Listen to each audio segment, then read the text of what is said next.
You're listening to Me Search. I'm Crystal. And my name is Dustin. We're two friends taking space and making space for other Filipinos to share their stories and insights. Join us as we talk to folks in the community to discover how they became trailblazers, business leaders, and bosses.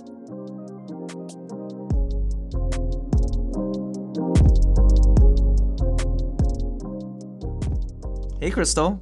Hey, Dustin. Hey, everybody.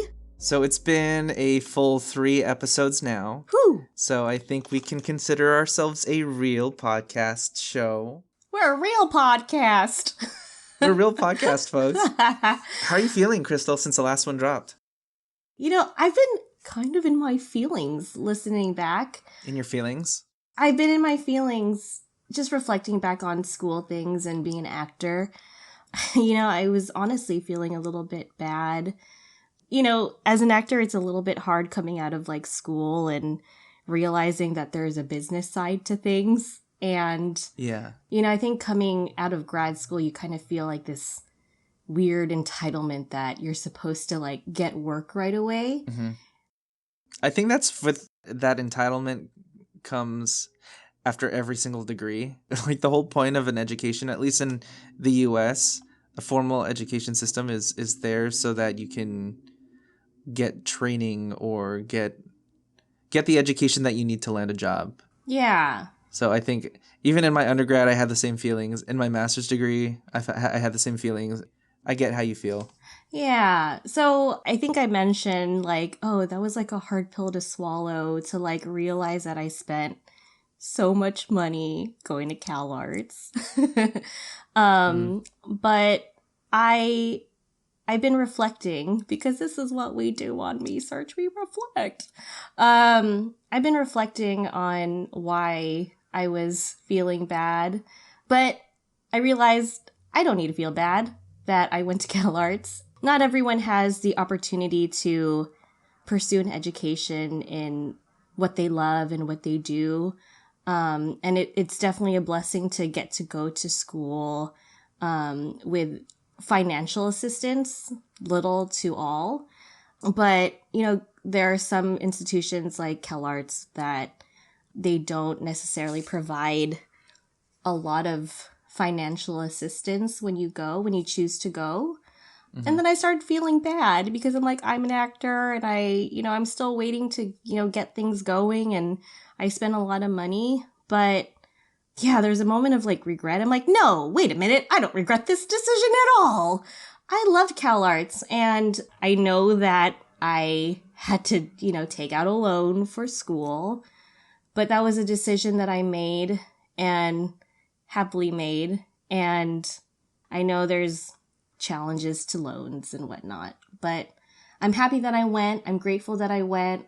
I feel like I got the education that I was looking for when I went to Cal Arts as an actor.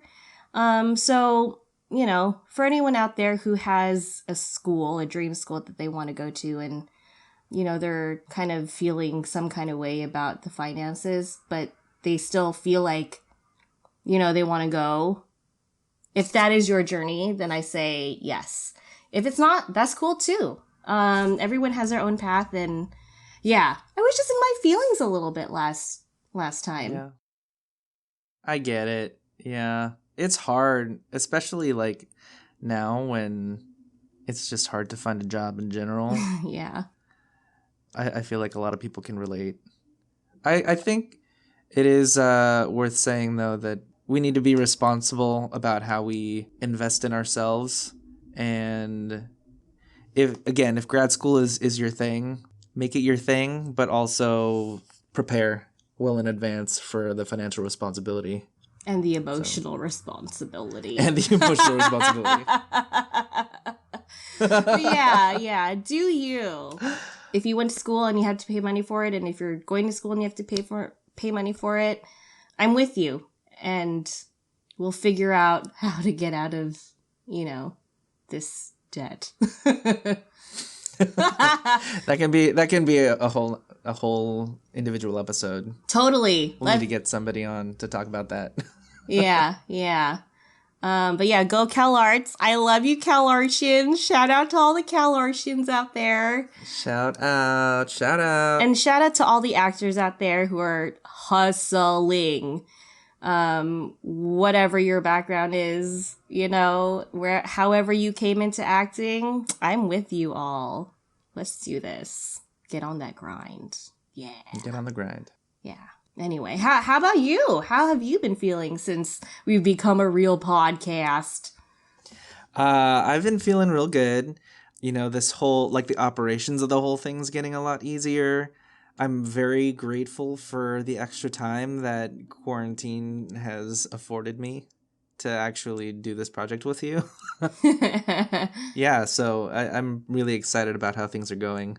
I checked our analytics. Let me give you some data here. Ew, I love me some analytics. We have some listeners in Canada, New Zealand, and Russia. Whoa. As of today. Whoa. Canada, New Zealand, Russia. And Russia. Shout outs to Canada, New Zealand, and Russia. Yeah. I have no idea who is listening to us in Russia. But what's up? I don't know. It's less than 1%. I can tell you that for sure. Cool. I also don't know who'd be listening to us in New Zealand, but that's cool. I have a friend in New Zealand. Oh, you do? Is it your pal? Yeah. Aw. And she's not Filipino, but she's a really good friend. So maybe I should ask her if she listens to this podcast. Was that you? Are you the New Zealand person? Are you the 1% in New Zealand? And Canada, I believe that is Faye from Mike's side of the family. So shout out to Faye. I think she is Shout out to Faye. She's starting her own podcast as well. Oh, what? Yeah. So what's it about? I think it is about her journey as a woman, as a Christian woman. So best of luck to you, Faye, and your endeavors in this podcast that you are starting. Let us know what's going on. Yeah. While we're doing shout outs, I have a few more shout outs that I want to give. Absolutely. I love shout outs. Shout outs to Pop and Lock's podcast because they gave us a shout out in their last episode. Hey. So Alexa and Kirsten. Hey. Thank you.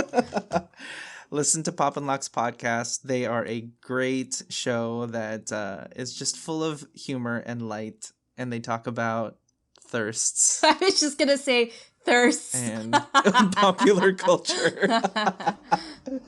They're a good group of folks. And we also have an interview lined up with Alexa and her cousin coming up about boho celebrations. So that's something to look forward to. Stay tuned, y'all. Yeah, stay tuned. One more shout out. Yes. I want to shout out to Brian Dublin. He's a musician. He's really good. Woohoo! Brian is a dear friend who is also a Philam musician, so you should check him out. But I've been watching his reaction videos to BL series. Do you know what BL series are? No. Crystal? Mm-mm. It's BL stands for boy love. Mm-hmm. But basically it is it's a genre of romantic drama / comedy television shows that centers around two male leads. Mm-hmm. There are a handful from the Philippines right now that are doing really well on YouTube. And he has a reaction channel, and I've been watching those, and they're very entertaining. And Patty got me into some of our friend Patty. Shout outs to Patty. Shout out to Patty. Oh, so many shout outs today. I know. Shout out to Patty because he recommended some really good shows. Hello Stranger's a really good one. Been watching that one. Anyway. I need to get it. I need to get into it. Patrick's been like, have you watched it yet? I'm like, I have not. And I apologize. I will get to it. I promise. It's okay. It's okay. I want to engage in the group chat with y'all, but I'm like, I don't know. But I will. Like, oh my gosh, did you watch episode blah blah blah of My Day? You're like, Crystal's like, I don't know what that means. But I want to. I want to know what it means. It's okay. I will. It's okay. Okay, I'll hold you to that. I'll check in with you at the next podcast. Okay. Just Sit tight. I'll be there. Okay. Other than watching BL shows and watching reactions, which is probably just as good as the actual BL shows, I've been doing a lot of walking. We have a walking challenge at work, so that's how I'm spending a lot of my extra time that I'm not sitting in front of my computer doing work and podcast stuff. Good for you, boo. Thanks. Are you doing any exercise during quarantine? I'm exercising my... You can say no. It's fine. I was gonna say I'm exercising my food journeys, my journeying into food. Okay, no, but no, You're lifting that spoon into your mouth. I am lifting those tacos from Tacos 1986, y'all. Because if you have not had Tacos 1986, please go and do yourself a favor and get some tacos. Me and Mike ordered Tacos 1986 3 times this week because they're just so good. I'm trying to offset all the crazy things I've been eating. So on YouTube, there is this channel called The Body Project, which I love because they don't make you feel bad about wherever you are in your fitness journey. Mm-hmm. So, like, you can be out of practice like myself. Like, I don't exercise nearly as much as we used to when we were spring chickens. Yeah. We used to go to the gym a lot. But is spring chickens a bad term? I don't think so. Okay. I've only heard one other person use that phrase, though, so maybe I should Google it. Okay. Spring chicken recipe. Easy. Just kidding. It just means young person. Okay. But the Body Project, what is their saying? They say, I don't know. I forgot what it is, but it's pretty much luxuriate in your, like, in whatever and however you are right now, because you are using your body and you're doing wonderful things wherever you are, whatever pace you want to go at. Like, if you just need to, like, step it out for a second, if we're doing, these low impact burpees, which aren't really burpees. You can totally do a burpee if you want, if you're part of that journey right now. But yeah, check out The Body Project on YouTube if you just need, like, a very positive, uplifting, body positive workout. I'm here for it. I'll have to check that out. Yeah. Speaking of exercise and health and wellness, in this episode, we are chatting with Manny Garcia, and he's a really good friend of ours from way back when the three of us were starting out as musicians in the early 2000s. Wow. That was some time ago. But today he still has a magical golden voice. Sure does. But now he is making a splash in the health and wellness scene as a prominent yoga instructor and movement therapist. And alongside other yoga instructors in the Chicago area, Manny just launched the Collective Yoga Co-op. So the Collective Yoga Co-op supports the community by providing weekly virtual classes and hosts accessible pop-up yoga classes throughout Chicago. And you'll hear about how the Collective Yoga Co-op strives to center LGBTQ plus voices and voices of color in these spaces. Let's get into it. Yeah.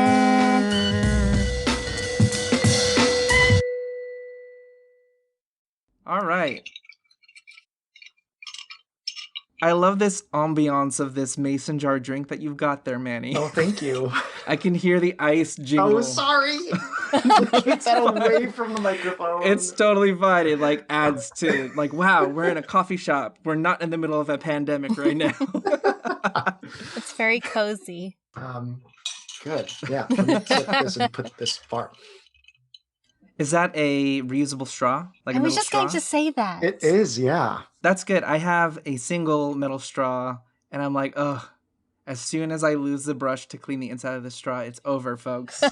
I don't know what I'm going to do. That is very important, the brush. Yeah. Because otherwise... there's gunk. Ew. If you rinse it immediately, perhaps it's not such a problem. I don't know. But if you leave it... and you just, let it... What's the word? Incubate. Oh God, I knew it was going to be a gross word. I was going to say something like fester or like something gross. Okay, let's get into it.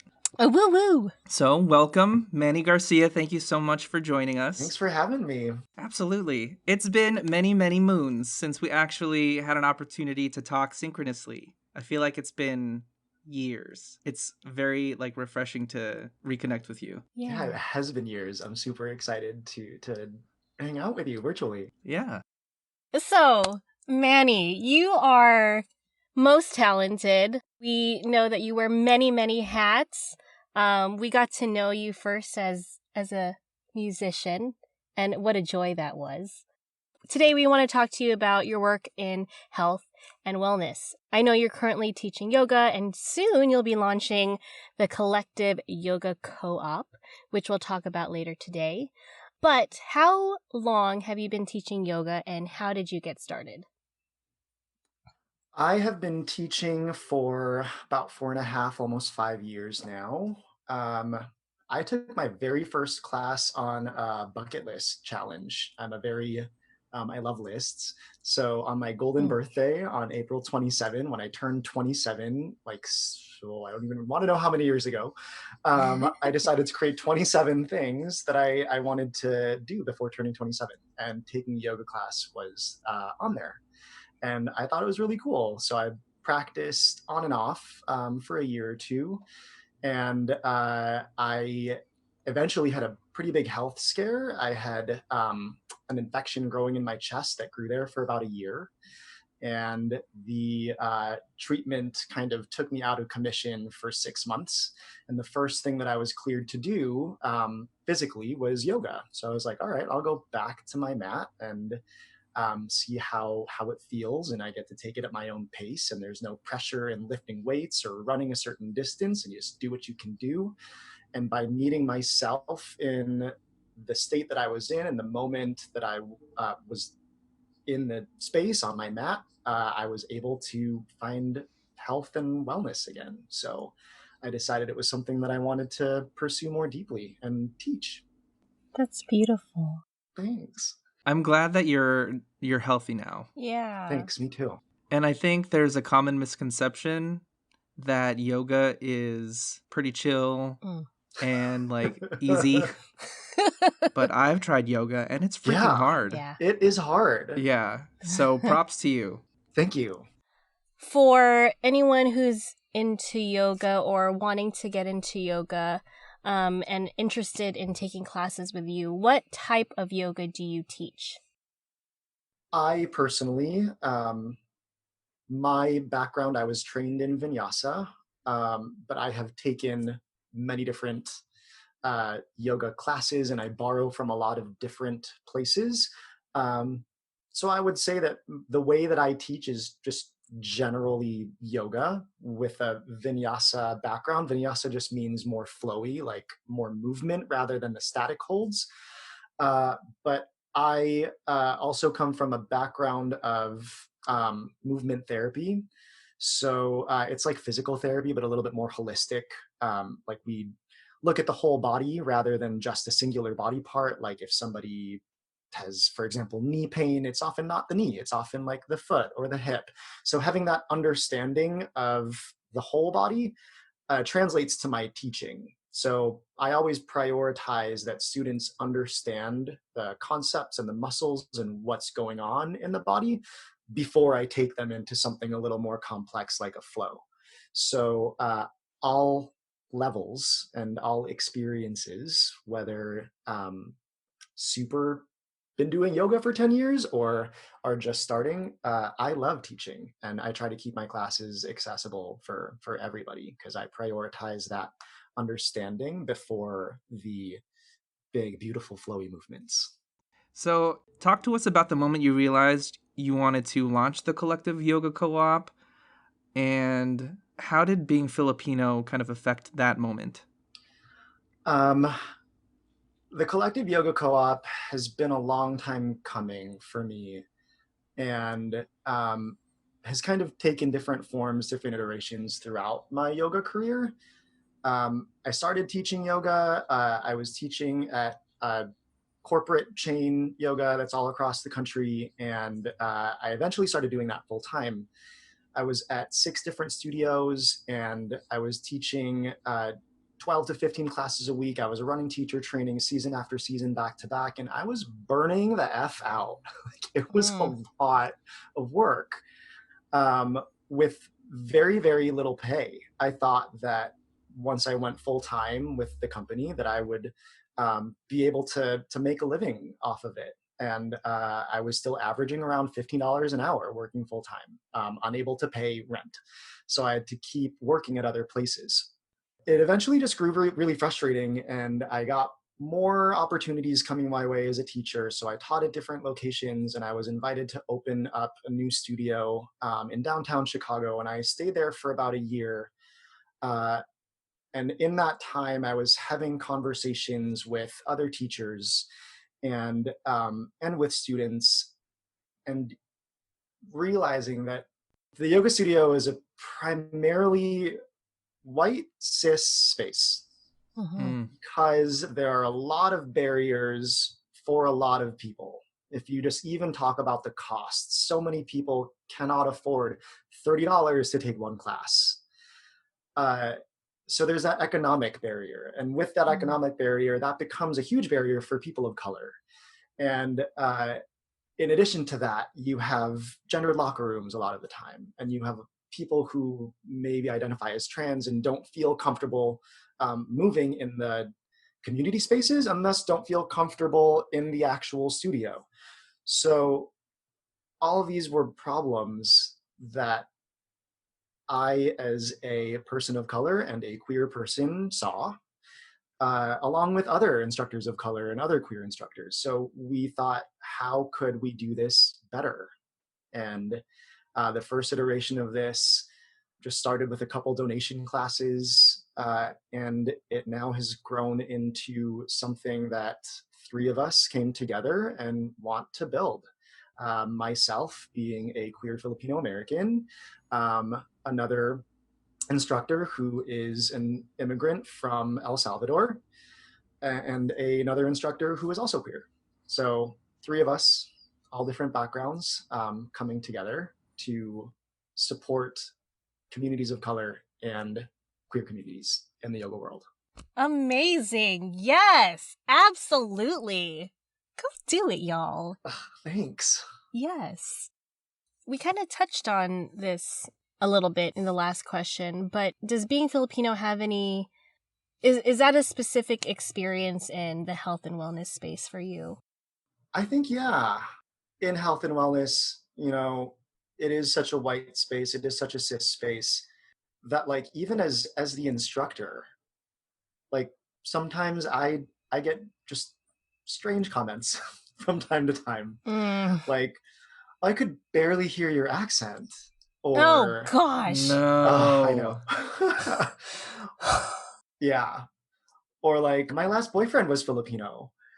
And it's just like, it just feels so othering, you know? Oh gosh. And I think, especially being the instructor, the person who is leading the class, the person who's holding the space, that like the white cis students who often say these comments feel comfortable saying that to the person who's leading the space.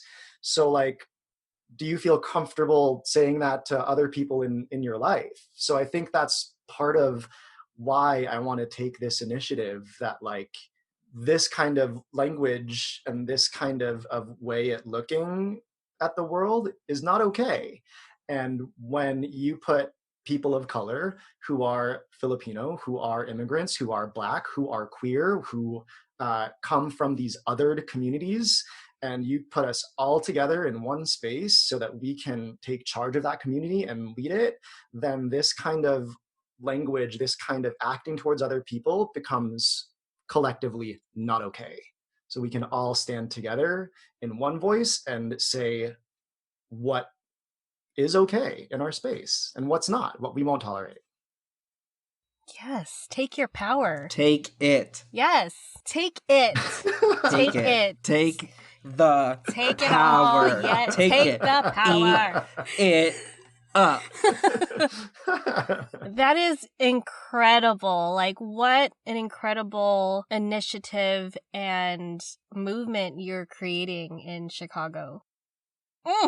Yes. Thank you. Thanks. What a community you're creating. And a statement. And a statement. So, yeah, we're going to take a quick little break, but we'll be back with Manny Garcia.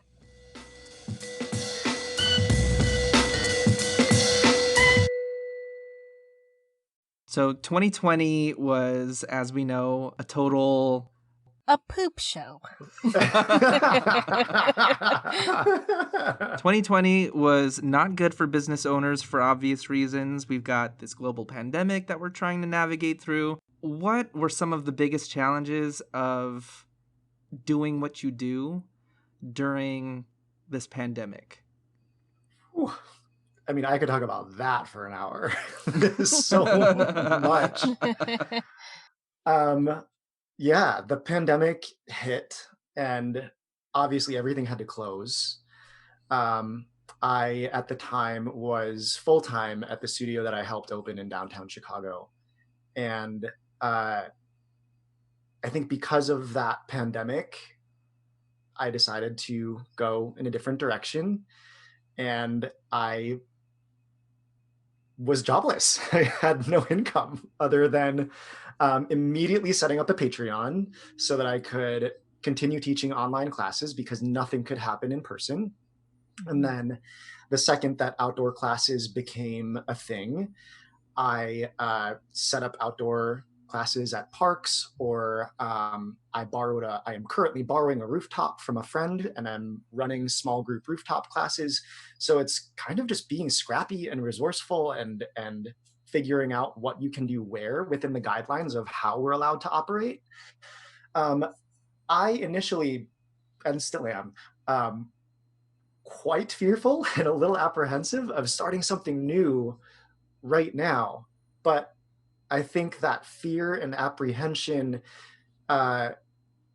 gets kind of pushed aside by the excitement of starting something new right now, because there is such a huge dialogue on racial equity. There's such a huge dialogue on, especially within the fitness world right now during the pandemic, on fair wages for teachers.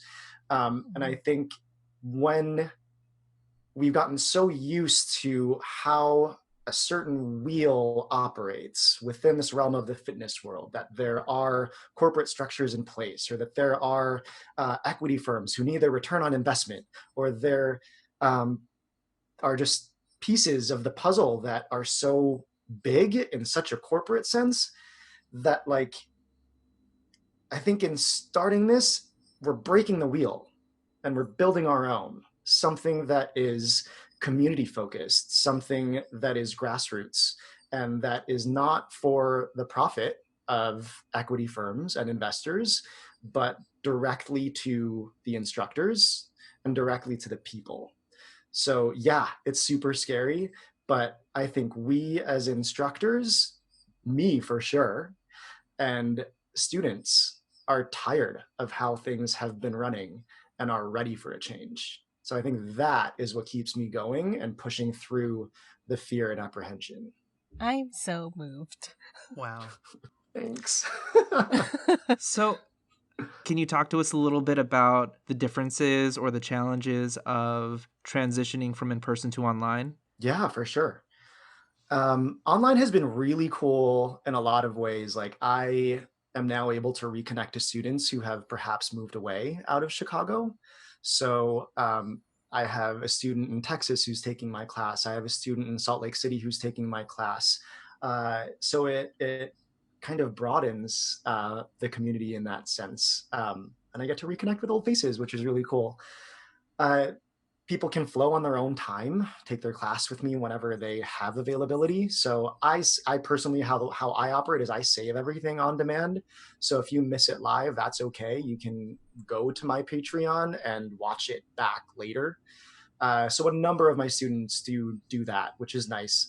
And then, so it just provides that like autonomy. For challenges, though, so many people right now are kind of over the online stuff. There was such a huge like enthusiasm for it in like March and April, and people are kind of over practicing to their computer. I think especially with yoga, the yoga studio is not just a place where you go and practice. There's a social component to it.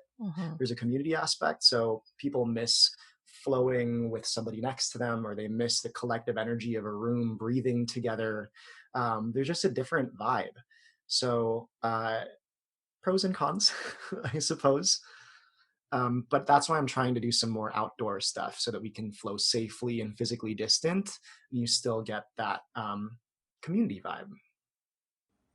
Do you feel like when this pandemic is over that you'll continue the online product or the online teaching? Yeah, I think so. I think just personally, from how I am seeing things evolve in the fitness and wellness industry, um, yeah, I don't think it'll be like a flip of a switch. I think it'll be some time before we have any semblance of what feels like normal, and it will probably be a whole new normal. And I think that there will probably be some form of virtual that stays. So yeah, I will keep running the virtual stuff. Cool. All right. So this is all very exciting and inspirational. So what's the most exciting thing that's happened to you since you've decided to work for yourself or be your own entity? Ooh, I don't know. This podcast? Yes. I think everything is, for me right now, everything's a mixture of like exciting, but also a little bit stressful. Because I mean, because of the pandemic, I had no income.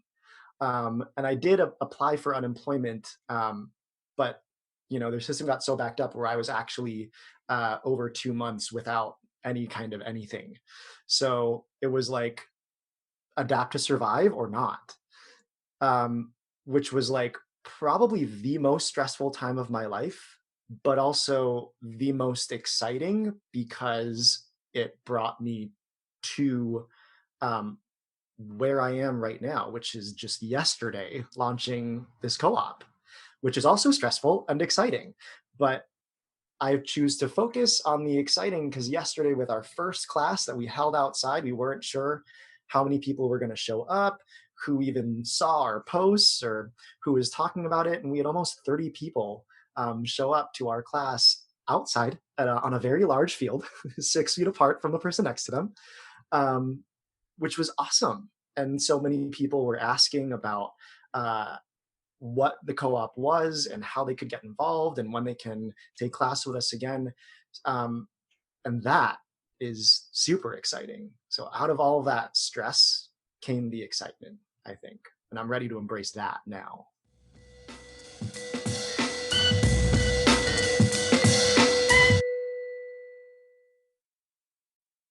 I want to take you back to that moment that you made the decision, I want to pursue this co-op and leave working for other people behind.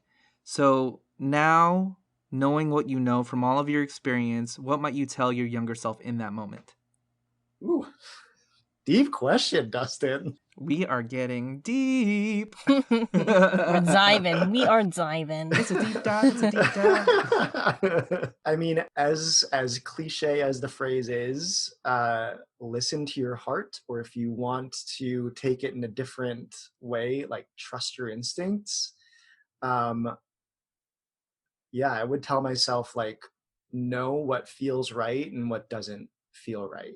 That if it feels like it's forced, or if it feels like whatever it is, the situation, like workplace or like listener in your personal life, if it doesn't feel like it's right, then it's probably not right.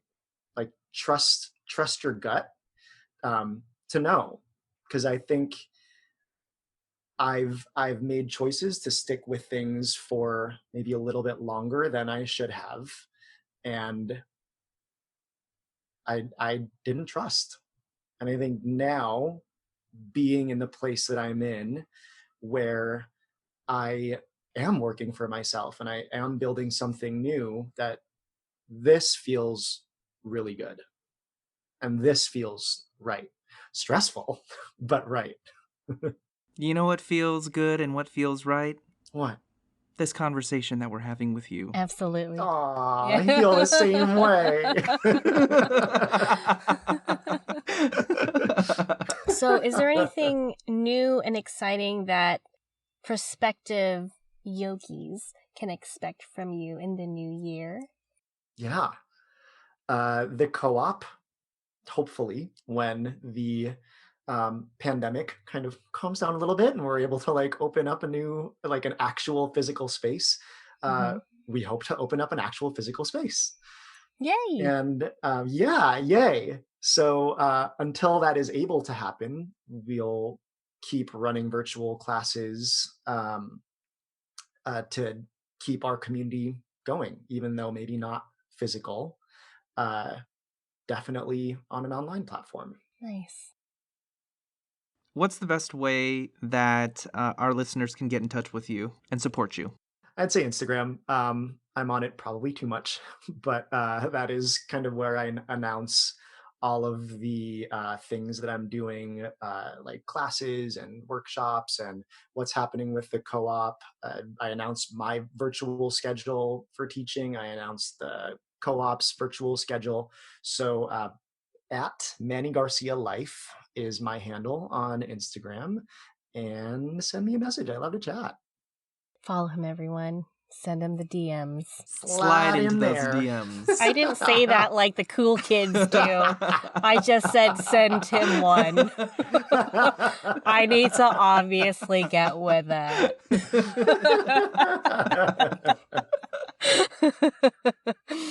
All right. So our final question for you, Manny. What has put a smile on your face lately? My goodness.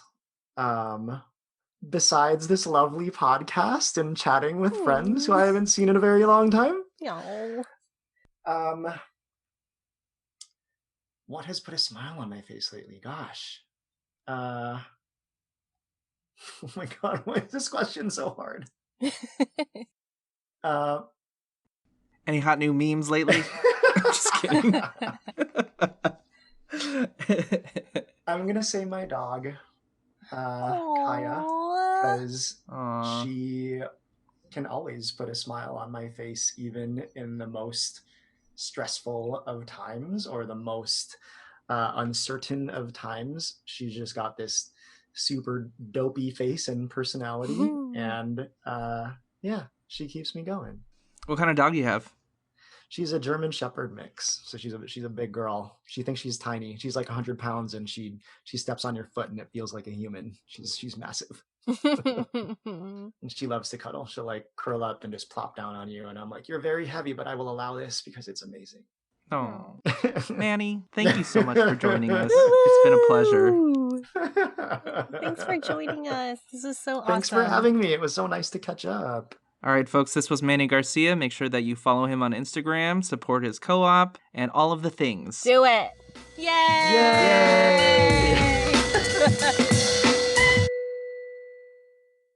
That was so nice to reconnect with Manny for this episode. It's been a really long time. Yeah, it was really great talking to him. What's something you took away from this conversation? One of the things that you and I, Crystal, got to talking about extensively after we recorded the interview was that, we know very, very little about yoga just in general. Mm-hmm. And I feel like a lot of folks are probably in the same boat. So I think it's important just to call out that there's so much history behind the practice of yoga, even in just the US. So I had to do a little bit of reading myself on, what is yoga? Where does it come from? I learned that it's an ancient practice with roots in Eastern India, but there's so much more out there to read. So I'm going to have to go back and make sure I learn a little bit more. Yeah, I feel you. I took I took a little bit of, well, yoga was integrated at school, but we never really talked about the actual practice. But yeah, in a global society, we definitely need to ask ourselves, how do we honor spaces that aren't typically ours? So I would love to have Manny come back sometime to delve deeper into this idea of how we honor practices that aren't traditionally ours. Manny, he's been trained and has learned about many kinds of yoga, which is super awesome. And I think it's important to learn about what you're diving into on a deeper level. Yeah, that's a good point, I think the questions to ask are, who does yoga even belong to? Who has access to it? There's a rich history there, but it seems that over time it's been watered down by society, and somehow it's made its way into the mainstream Western world as a popular wellness regimen. And Manny alluded to this. It's typically where you'll find a lot of wealthy cis het white folks, and maybe it's not as inclusive as we initially thought it was. Yeah, there's existing research that points to yoga as a valuable method to manage mental and physical health. And Manny and the other folks at Collective Yoga Co-op, they really made an effort to make health and wellness accessible to vulnerable populations.